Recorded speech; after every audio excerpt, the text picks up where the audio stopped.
So this is our session on engaging the 12 sectors, and this is a way to think about ways of getting the folks who are involved in our coalitions a little more involved by doing a couple of things. So as we go through today, you'll see what those are. We're going to talk about, okay, so we're saying engagement, what does that actually mean? And we'll talk about which of the 12 sectors are out there, why they're there as particular entities that we want to work with. We'll talk about their characteristics. What is it that that motivates this particular sector to be involved? And then I'll also give you some encouragement and first steps towards starting an action plan for engagement. So that's a lot of stuff, and I want to get started as quickly as possible. But first I'll say hello to Abby from Kentucky and to Nancy from New York.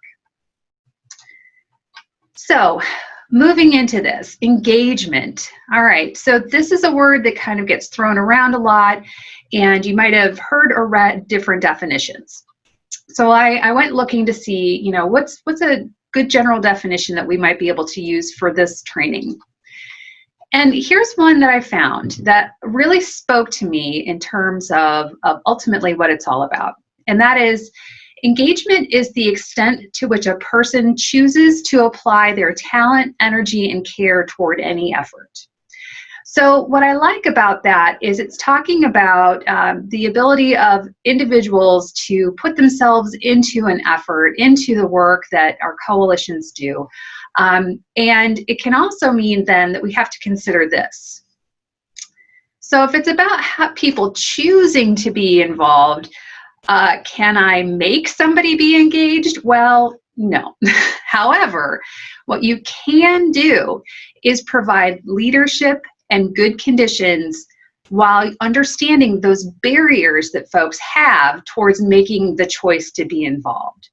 So think about, what is it that I can do? What actions can I take to create the right conditions for somebody to want to be involved with this work? So when we think about this in terms of the workplace, so studies show that the top conditions for engagement are those strong relationships with coworkers, an opportunity to use their skills, and an open and honest relationship with a supervisor. Now, our work in coalitions might be a little different, of course, because we're talking about folks who are volunteering to be there. But the concepts are really similar.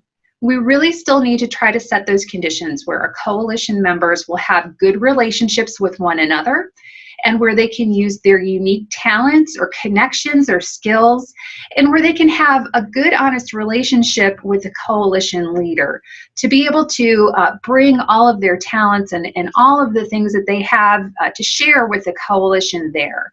So keep that in mind, that whether we're talking about paid work or volunteer work, if we don't have those kinds of conditions, it makes it really challenging for people to want to be involved. And remember, we want to create the conditions that help make it easy for people to be involved.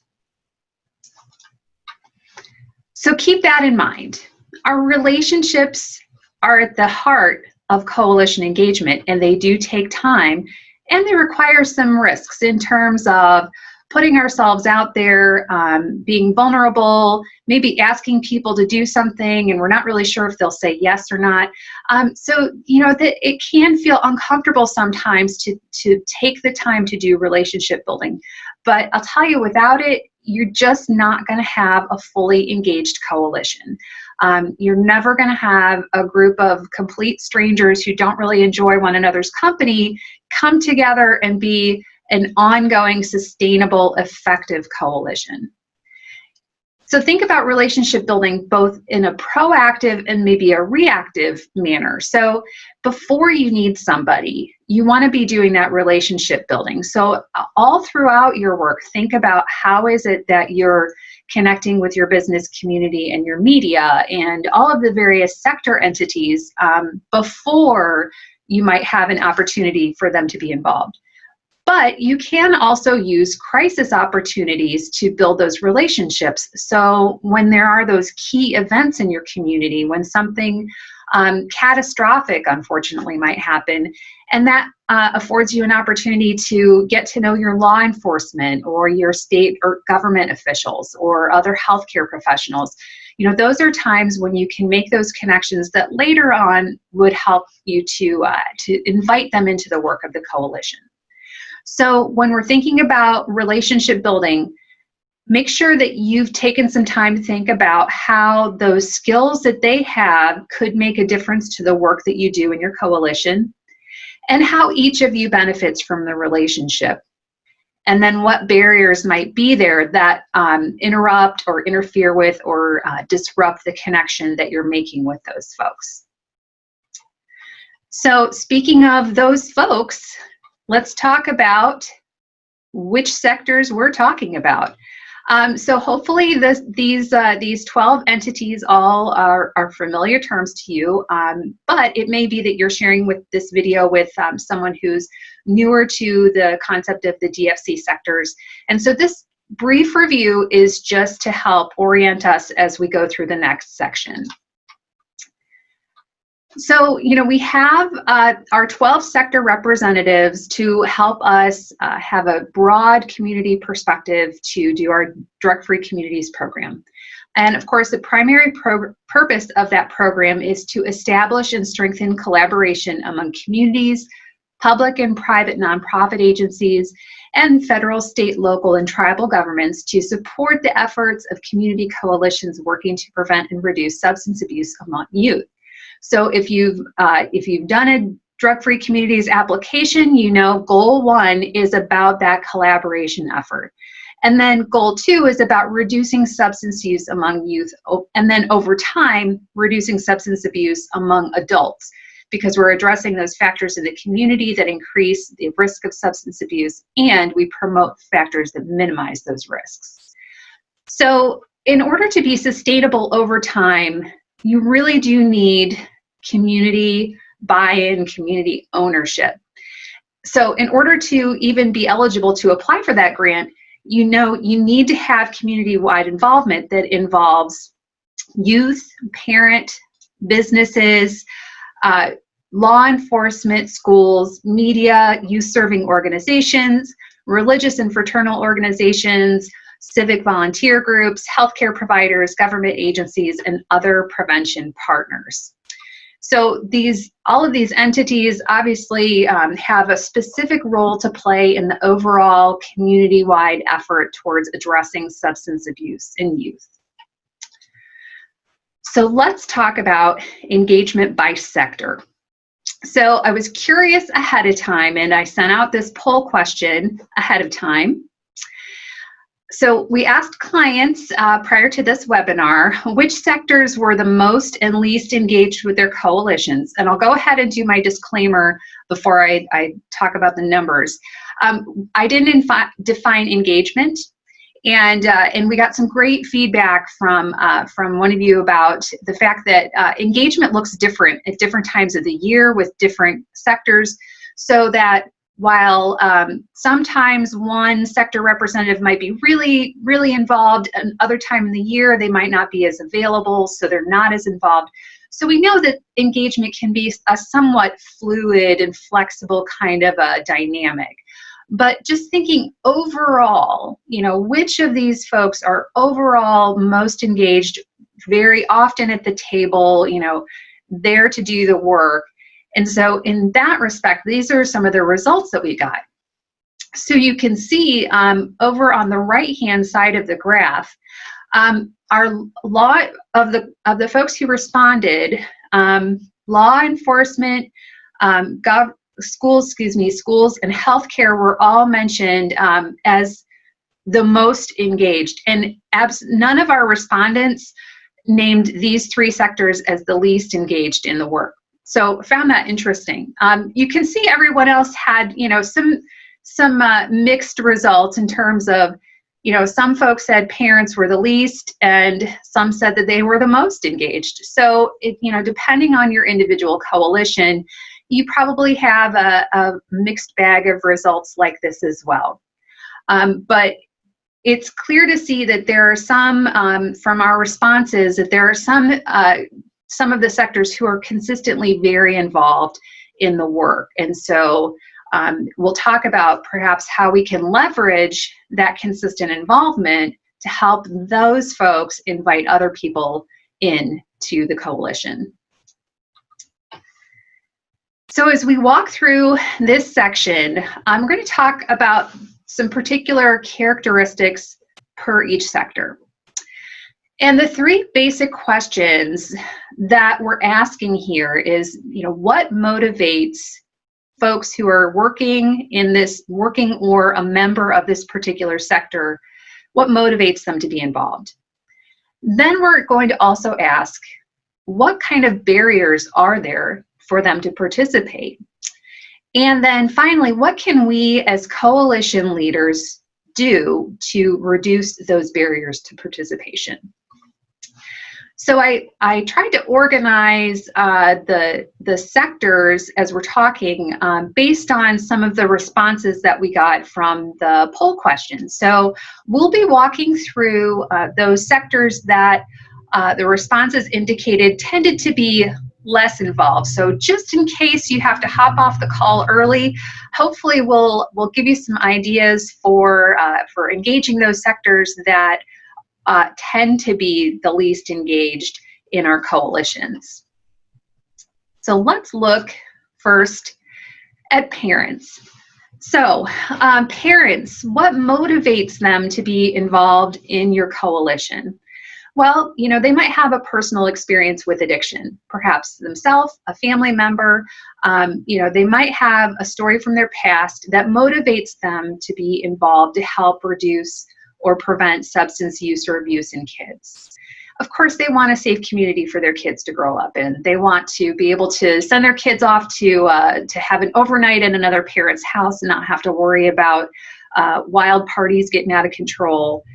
And a lot of parents, have a desire to volunteer. They want to give back to their community. They want to be involved in the things that are important to their kids. So, they might be soccer coaches and they might be library volunteers. And so this is another way that they might be motivated to use that volunteer energy to serve the community. When we think about barriers to participation for parents, well, meeting time and day is probably one of the biggest, because if we're talking about working parents and if we have coalition meetings during the day, they just may not be able to get time from work to come and volunteer as a coalition member. Oftentimes as well, they might be those parents who are kind of super volunteers in the community, and so as much as they would really love to be involved, they can't, because they're double and triple booked in terms of how much space and capacity they have to volunteer for activities. And the other thing is, there may be great parent volunteers out there who are under the radar, and there may be the quieter parents who aren't showing up at every maybe school board meeting, or they're not in the PTO, but they would be involved if they knew about the opportunities to be involved. So in terms of reducing those particular barriers to participation, think about if you have a lot of people already from a sector that is very obviously overrepresented in your coalition, maybe that person's also a parent, and they could switch from wearing maybe a healthcare hat to wearing a parent hat at that meeting. In fact, I just had a conversation the other day with a coalition leader who had somebody who might show up as a parent, but could also actually wear a business hat. So think about, if you've got a couple of folks coming from one particular area to your coalition meetings, is there a different perspective that they could offer? And it might be that parent perspective. Alternate meeting times and dates to accommodate maybe some very late afternoon, very early morning, or evening meetings. I know the challenge about trying to shift meetings around too much, because we do need to have stable, consistent meeting times. But if meeting time and day is a consistent barrier that prevents a lot of people from being involved in your coalition, This is something that you as a group can try to address to see if this is something that will help people be able to be more involved. And of course, with parents, oftentimes childcare is a challenge. So if we're asking folks to find and pay a babysitter to come to an evening meeting, or even a daytime meeting, that might be hard for them to do. So is there a way to partner up with somebody to offer childcare? Or, is there perhaps an afternoon youth program or an early evening youth program that your coalition might offer to engage kids while parents are doing the work at the coalition meeting? So again, this is some high-level ideas for identifying those motivators, barriers, and then ways to reduce those barriers. I'll go ahead and move on to our next sector. And please do feel free at any time if you would like to ask a question or to offer something that has worked well in your coalition with engaging this sector. Feel free to share that in the chat or in the Q&A at any time. So business. Business can be a challenging sector to keep engaged in the coalition.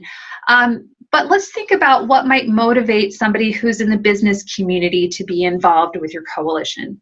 Of course, they care about where they live. Having a healthy community means they have a healthy economic base. They have people who will buy or engage with their products or services.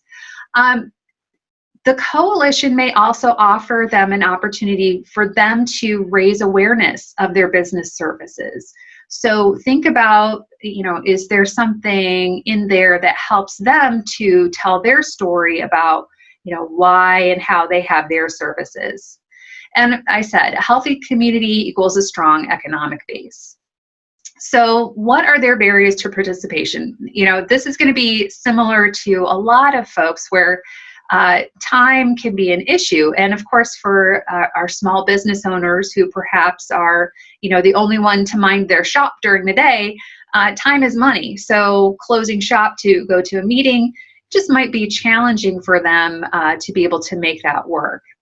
And sometimes we might not make a strong enough case for our business community to see the benefit of their involvement in a drug-free coalition. But of course, we know what kinds of prevention benefits there are to the economy, that when we work on reducing substance use and abuse, we have a healthier workforce, they're less likely to miss work, there's more money invested in the economy. So investing their time ultimately brings a strong economic benefit. So it's really important to be able to speak to that particular area of concern. Remember that we want to provide opportunities where we can and where it's appropriate to highlight their sponsorship, perhaps, of an event, and thank them publicly. And I should say, of course, thanking all of your sector reps should be a given, and that should be a regular part of your coalition meeting and work, so that people feel appreciated in the way that makes the most sense to them. So you don't have to throw parades for everybody, but a handwritten note once a year will probably go a long way to help people feeling welcome, feel important, and feel engaged.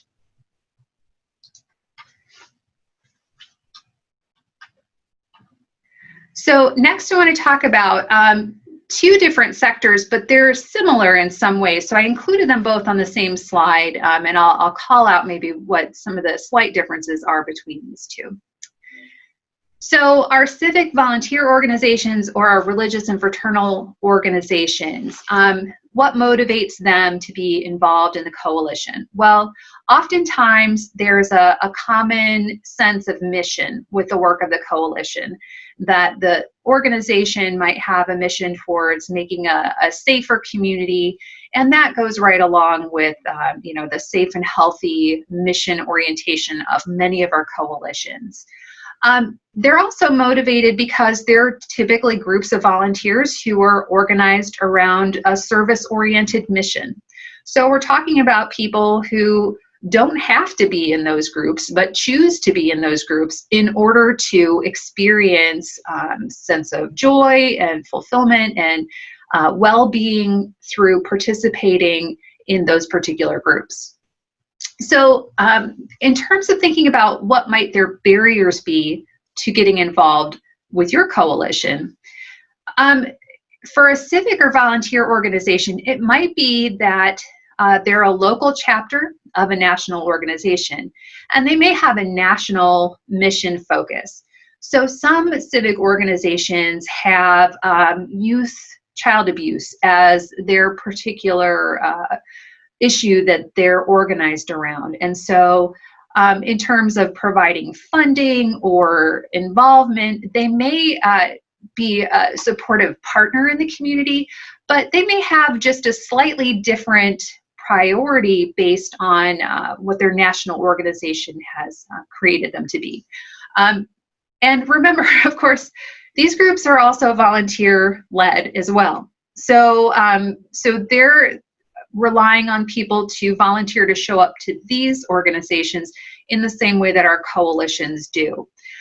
So when we're looking for people who are already volunteering to come and volunteer more, you know, we're going to have to consider how can we make that workable for these folks. And for some, you know, substance abuse prevention, particularly youth substance abuse prevention, might be completely new information to them. When we're talking about our religious organizations, you know, if we look at national data around church membership, you know, it tends to skew a little bit older. So we may not have as many folks who are parenting younger kids, and they may not be aware of what's going on locally with youth substance abuse. So it's really important then, if we're thinking about how we can reduce these barriers, for our religious organizations, get to know them by asking to hold meetings or events in their buildings. So, you know, would they host a coalition meeting? And then, you know, perhaps one of the clergy persons or the staff persons at that religious facility could come in and hear more about what's going on with youth substance abuse in your community.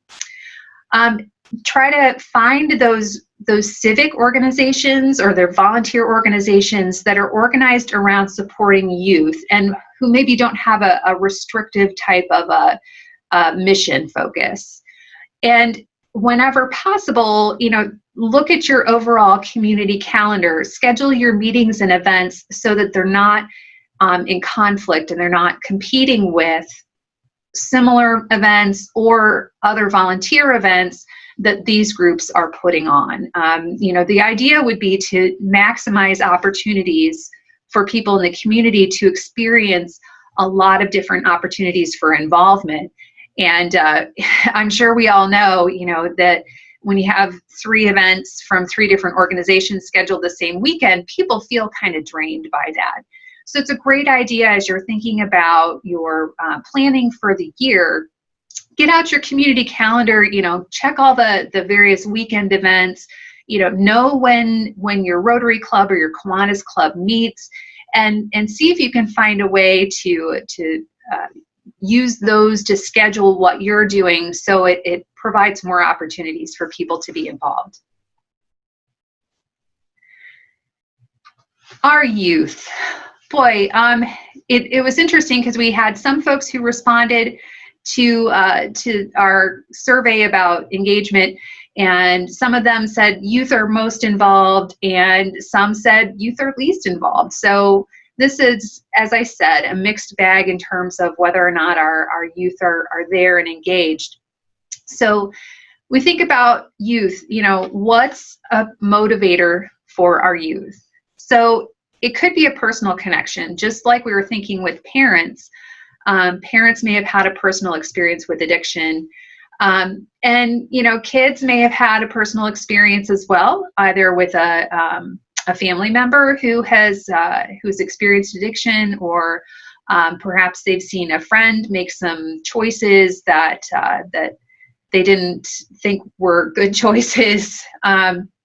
So, don't discount that opportunity to recognize that youth may have had a personal experience that could motivate them to help be involved. Kids want to make a difference. I have a teenager at home, so I'm speaking from my own experience, but I love carpooling them around and hearing what they're excited about, what's important to them, what they're worried about.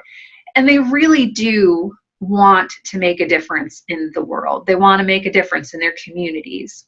So they have that optimism, and anything we can do to help provide an outlet for them to make a difference, I think is a wonderful thing. And youth also need to start thinking about things like applying for jobs, applying for scholarships, applying for college, and offering a robust, meaningful extracurricular activity for youth is one really important way that we can get them involved. So why aren't they participating? What are their barriers? Well, it could be meeting time and day. Some school districts will allow students to take time out of school to attend daytime meetings of coalitions, seeing that as a way that that they are gaining leadership, that they're actually being educated by being involved in that. So some school districts are fine with that. Others, not so much. That their other schools are feeling a real time crunch to deliver all of the content that they need to in their day, and that they don't really want to make time for students to be absent. So think about how you can maybe address that meeting in time and day. Of course, youth also have to deal with transportation. So if they're middle school age, if they're high school age, but not driving yet, or they're driving age, but they don't have their own vehicle, getting to a meeting might be difficult. And youth are also not motivated to just show up and be a warm body in a chair at a meeting. Not a whole lot of adults are motivated by that either.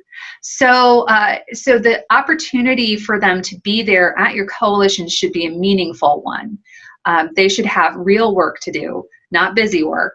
And they should be able to have a voice in making decisions and moving the work of the coalition forward. So that's one way to overcome that last barrier. Think about some other things that we can do to reduce those barriers for youth engagement. Having alternate meeting times, having a conversation with the school leadership about whether or not those students could have permission to take time off of school, have that counted as an independent study project, something like that. See if there's a way that the administration might support their time out of the classroom doing real world work with your coalition. Think about as well, maybe you get 2 or 3 youth who could have a buddy system, carpool with parents, ride share, or if you have a walkable or a bikeable meeting location like a public library or something like that that's easy to get to, and a place that's public enough that would make parents feel comfortable having their kids go there on their own. Those are all ways that you could think about addressing that transportation barrier. So I know Connie asked in the chat about how else can we engage the youth sector in monthly meetings. Well, I wanted to remind you all, we did actually do a whole coffee conversation on youth engagement a while back. And we have this on the ECS member portal video hub. So you can go there and review our youth engagement coffee conversation to get some new ideas about how you can connect with youth in your coalition. So we address getting them to meetings, but we talk about a variety of ways that they can be involved as well.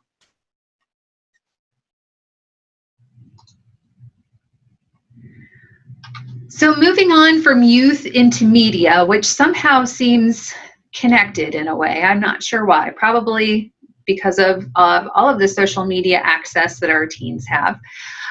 So media, what motivates our media members to be there and to be engaged in our coalition? Well, with the work that we're doing, hopefully this provides an opportunity for them to share a compelling story and inform their audience about issues that are of concern locally. When you have your youth survey results, when those are done for the year, and you can share, what has changed over time, what are we seeing that's new versus what we used to see in terms of youth use of alcohol or tobacco or other substances. I know our youth survey was just shared last week, and the number one substance in use by our youth is actually super caffeinated beverages. So they're seeing a huge spike in kids who are reporting using those super caffeinated energy type of drinks.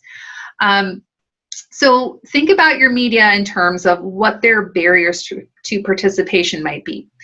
And one thing that I've witnessed in coalitions in my experience is when members of the media are invited to participate as a coalition member, they're often not sure about what the boundaries are and really what the expectations are for them to be there.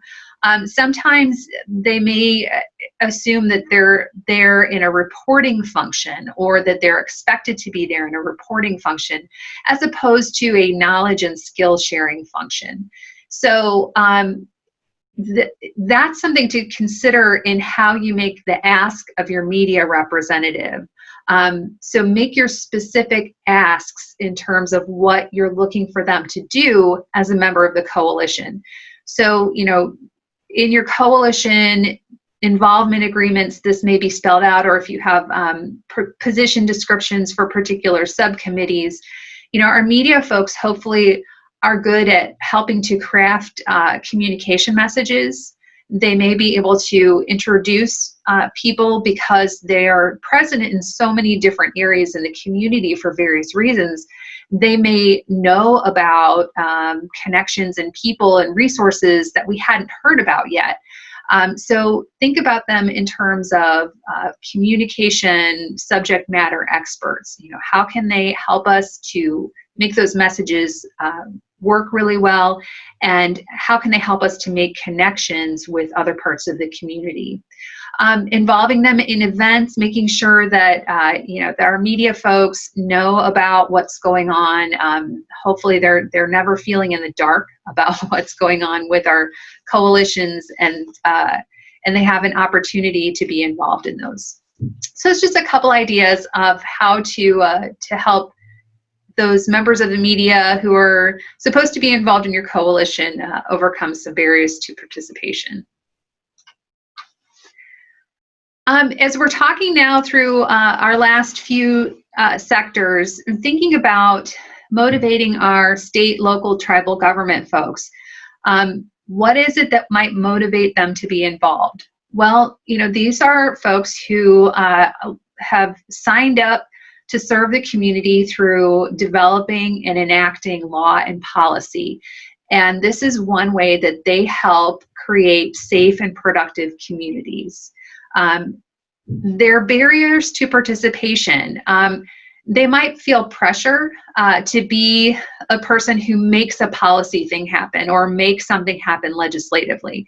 And it just might not be within their power to do that. So we want to just make sure that we're clear about what their role is. Ask for their advice. Invite them to educate the coalition. What kinds of policy advocacy is effective, what isn't effective. Those are pieces of information that they can share about, how it is that their particular sector works. And again, just like our media and really all of our sector reps, make sure that whatever position description, coalition involvement agreement you have developed has clear responsibilities laid out for them. And as we'll see a little bit later, there's another thing we can do to help make this sector, or help provide presence for this sector within our coalitions, and that might be to have a way that they can send an alternate. So if it's a state official who's on your coalition, and they're often off in the state capitol doing legislative business.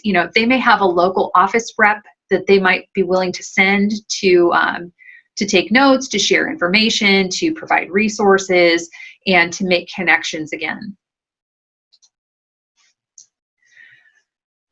So thinking about our youth serving organizations, and this is a little bit similar as well to our civic and volunteer organizations and our religious fraternal organizations. They're motivated by similar things as our coalitions, right? They want safe and healthy youth, and they want to provide alternate activities for youth. So beyond the school day, what other kinds of things are they offering? So for our youth serving organizations, what are their barriers to participation? Well, it may be that some of the programs that they're offering are similar to the ones that we want to offer, particularly if we're talking about out-of-school activities. So in some way, we might be competing for the same kids. So we're competing for kids to attend our programs. If parents have to make choices about my kids only got so many extracurricular hours, and there are all of these different activities that are out there. How do I make those choices about which ones to get my kids involved in? So thinking about reducing these barriers, for one, I want to talk about casting your recruiting net wide for youth representatives. So, some of these youth serving organizations might have a youth board that helps develop their programming or do activities for kids, for teens. And while some of those kids may be able to serve in multiple volunteer roles across multiple organizations, there may be other kids out there who are great youth representative opportunities, but we just haven't asked for them yet because we keep kind of going after the same set of 4 or 5 kids who seem to be in every sport and all the clubs and all of the other extracurricular activities. So I'll refer back to that youth engagement coffee conversation video again, just to let you know, we do have some ideas of how to identify youth representatives further out from just the typical kids that maybe everybody's asking to be on their committees. But then thinking about in terms of competing for the same kids for program participation, we can have a better engagement from this person or this particular sector on our coalition leadership team if we're talking about finding ways to partner or collaborate with that organization rather than compete for grant dollars or compete for attention or participation. So, how can we really identify those youth serving organizations that would be ideal partners for us to be able to write grants together or to co-develop programs or curriculum?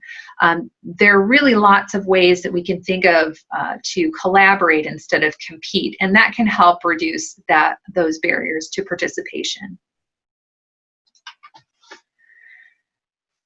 Our substance abuse organizations, obviously, they have common goals and shared efforts with us, but in terms of participating in coalition meetings, they just might be stretched for time and resources.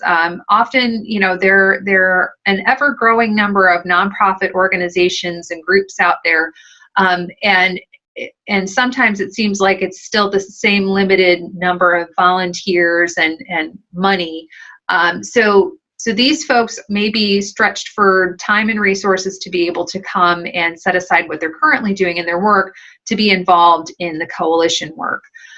They also may have maybe a real narrowly defined service focus. So they may be focused particularly in just dealing with adult males who are coming out of incarceration. And while we know about all of these wider community links that prevention, education, all of these things help address, They may just not be able to justify taking time out from a mission focus that's different from being organized around reducing youth substance abuse.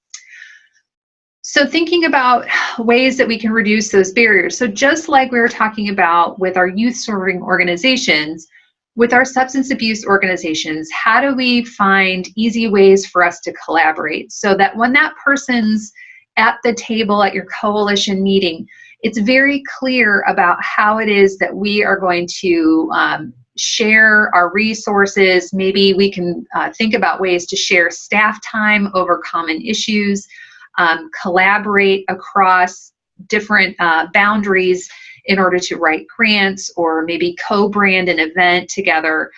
So think about, what are you doing to find those ways to collaborate with that particular organization that then really makes it easy for them to want to show up and be involved.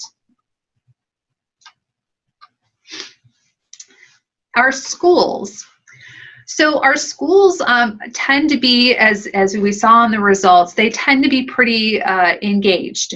But we know that, of course, I'm sure there are some schools who would love to, but just cannot get involved for a couple of reasons. Of course, we're talking about shared promotion of desired behaviors, right? Our schools, of course, want to see a reduction in substance use and abuse in kids. And they, of course, in their perspective, also see the ripple effect of substance abuse, that they understand when there's a problem at home with a parent who's struggling with addiction. They see what happens then in kids' behavior and their academics and their social lives. So schools are absolutely motivated to help address this issue in the community. However, they might have a couple of barriers to participating in your coalition. And one could be the prevention philosophy or approach. They may be fully on board with you having an after-school drug-free communities youth club, but they don't have time to implement curriculum. And so while we'd love to get life skills or another similar type of curriculum into the school to help build in those protective factors in our kids, they're just under so much pressure to do many other things during the school day, and they don't have the time to adopt that different kind of philosophy or approach to substance abuse reduction.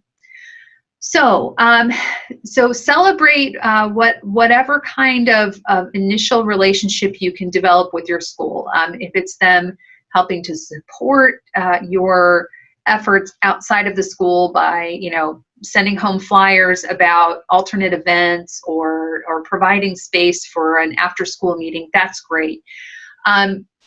Make sure you're meeting regularly with school personnel to talk about what works in prevention education.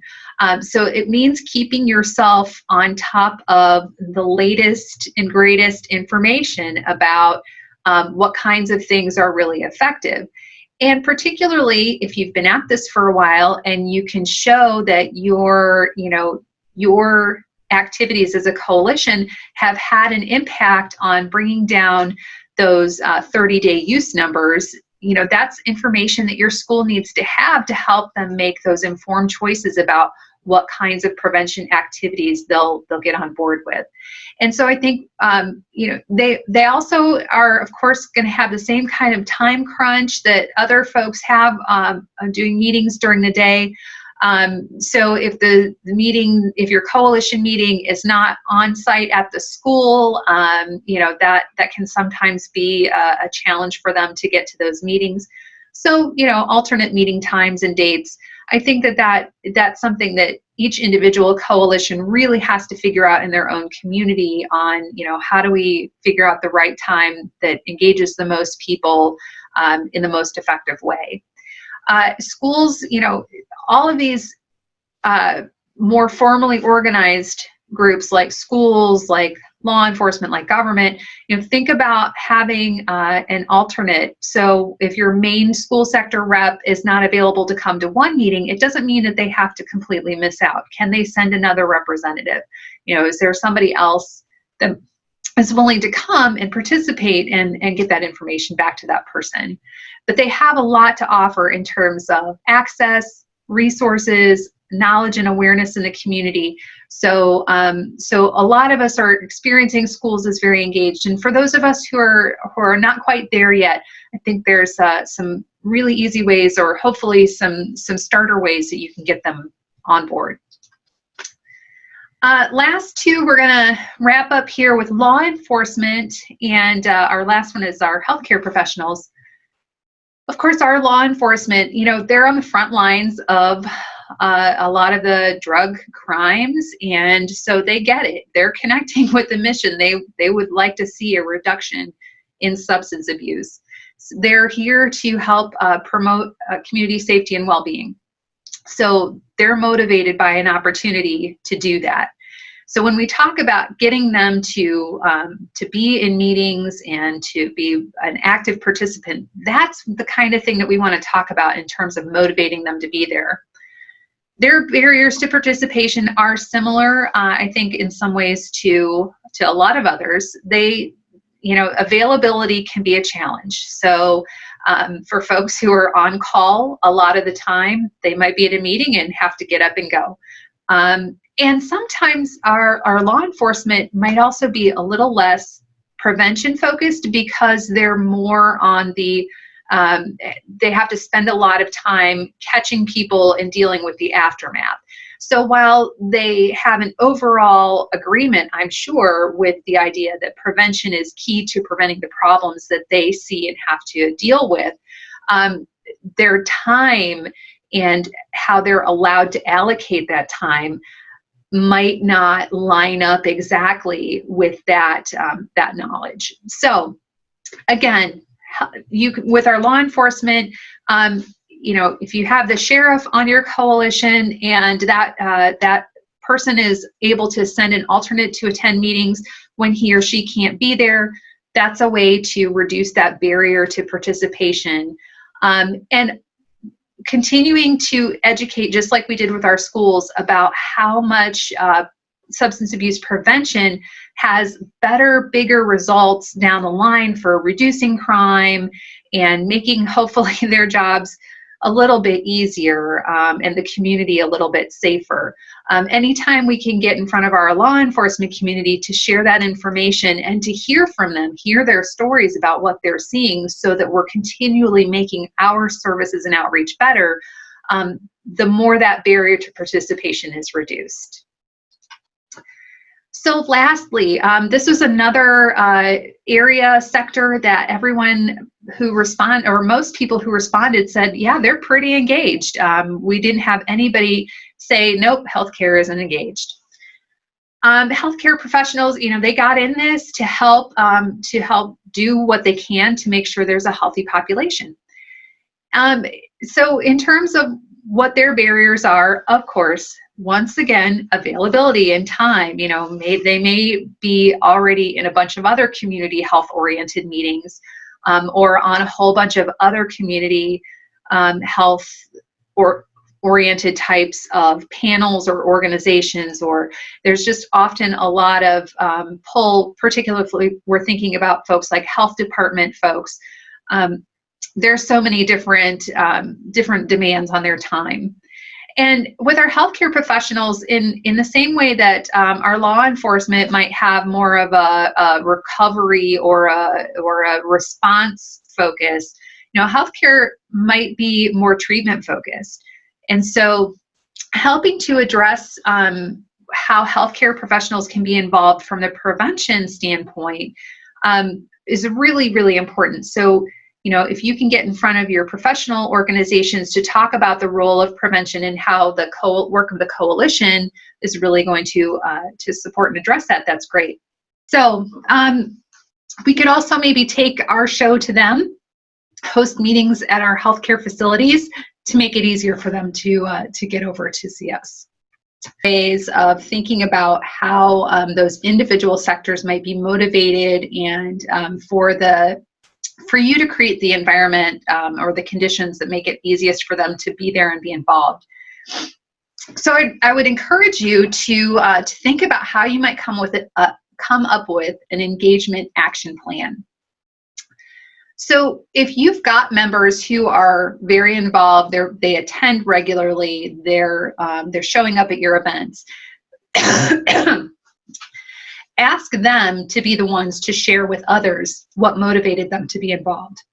You want to explain how the coalition's mission and vision fit with the goals of their organization.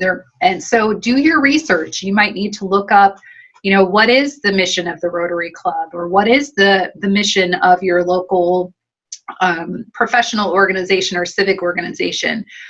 Just so you can say, these are the things that we have in common, and so this is why I'd really love for you to be involved. That helps you determine what kinds of resources either they or their organization might provide for your coalition. And it helps you identify the types of skills or abilities or knowledge that they can bring in as well. And you want to think about, what is it that we need as a coalition? If we've got folks already who are fabulous grant writers, maybe we are looking for folks who are really good public speakers. Maybe we're looking for folks who are dynamite at event planning. Maybe we're looking for those folks who are real strategic thinkers. So it's not just that they're the warm body from sector XYZ, but in fact, it's a person from this particular area who also brings needed skills to the coalition. And that the coalition will offer an opportunity for them to really celebrate and use those skills in a meaningful way. So think about how you can make some concrete plans of encouraging community ownership and cultivating the credibility of your organization or your efforts in the community. Because ultimately, if we're thinking about how we make our coalition work sustainable, it has to be owned by the community, which means that the people who are at your coalition meetings are people who are showing up and willing to roll up their sleeves and do the work, and then take it back to their own organizations and share why they're involved. And always think about the benefits of being involved. I know sometimes we think, people should just do it because it's the right thing to do. And while that's mostly true, there are also benefits for being involved. Being able to say to your friends and neighbors, my work here is helping to bring down youth substance abuse in my county, and that's really important. So, arming them with numbers, arming them with facts will help them understand why their work makes a difference. And so my closing thought as well is I'm just going to challenge you with this and ask you to reflect on it after the call, which is thinking about the environment of your coalition. Is it a positive one for your members? Is it a meeting time that people want to go to, or that they drag themselves to because they feel they have to go? Do you celebrate your wins? Do your members feel welcome and wanted? Or do your members show up feeling like they're there as task rabbits? Conversely, do you feel like if you didn't show up, none of your members would do any of the work? The climate and environment of your coalition does a lot for your overall engagement. So also think about, is your coalition ready to engage the members? So you can use a checklist. Do we have the right documents and processes in place? Things like position descriptions that clearly outline what engagement looks like in this coalition. Opportunities to do real work, mentoring opportunities. When you bring in new members to the coalition, are there more experienced members who are willing to walk alongside them, help explain the work that's done so far, and also be that mentor person to just kind of check in and make sure that person is coming to meetings and coming to events? So Reflect for a moment. If you're not there yet, that's okay. That means that you have a destination that you can get to. So what steps can you take today to be more welcoming and more ready to engage all the 12 DFC sectors in your coalition? So I'll challenge you with that today.